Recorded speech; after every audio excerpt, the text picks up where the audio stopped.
বসন্ত এসে গেছে, বসন্ত এসে গেছে। Wait, just see this. Hello, good day to all of you. So, I am here with a new kind of drawing video. So let's start.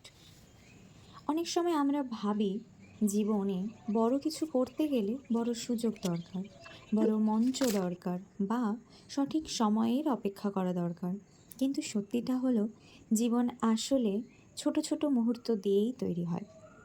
প্রতিদিন সকালে ঘুম থেকে ওঠা, নিজের মতো করে একটি কাজ শুরু করা, মন খারাপ থাকলেও আবার চেষ্টা করা, এই ছোট ছোট জিনিসগুলি ধীরে ধীরে আমাদের বদলে দেয়। আমরা সবাই কোনো না কোনো দৌড়ে আছি, কেউ নিজের স্বপ্নের পিছনে, কেউ বা পরিবারের দায়িত্বে, আবার কেউ শুধু শান্তিটুকুই খুঁজছে। কখনো মনে হয় অন্য সবাই এগিয়ে গেছে আর আমরা যেন একই জায়গায় দাঁড়িয়ে আছি। কিন্তু জীবন রেস না, এখানে প্রত্যেকের পথ আলাদা, সময় আলাদা এবং গল্প আলাদা।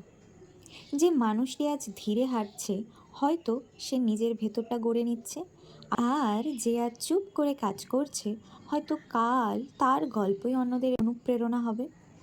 আমরা প্রায়ই ফলাফল নিয়ে এত ভাবি যে যাত্রাটাকে উপভোগ করতেই ভুলে যাই। কিন্তু আসল সৌন্দর্য তো পৌঁছানোর মধ্যে নয়, চলতে থাকার মধ্যে। জীবন আমাদের সবসময় নিখুঁত মুহূর্ত দেয় না, কিন্তু প্রতিটা দিন একটা নতুন সুযোগ দেয় আবার শুরু করার, আবার নিজের মতো হওয়ার। তাই আজ সব কিছু ঠিকঠাক না লাগলেও থেমে যাওয়া কিন্তু উচিত নয়, ধীরে ধীরে এগিয়ে চলতে হবে। কারণ একদিন পিছন ফিরে তাকালে তুমিও বুঝবে এই সাধারণ দিনগুলি তোমার সবচেয়ে সুন্দর গল্প তৈরি করেছে। How is it? Drop me your comment. Subscribe it if you like it.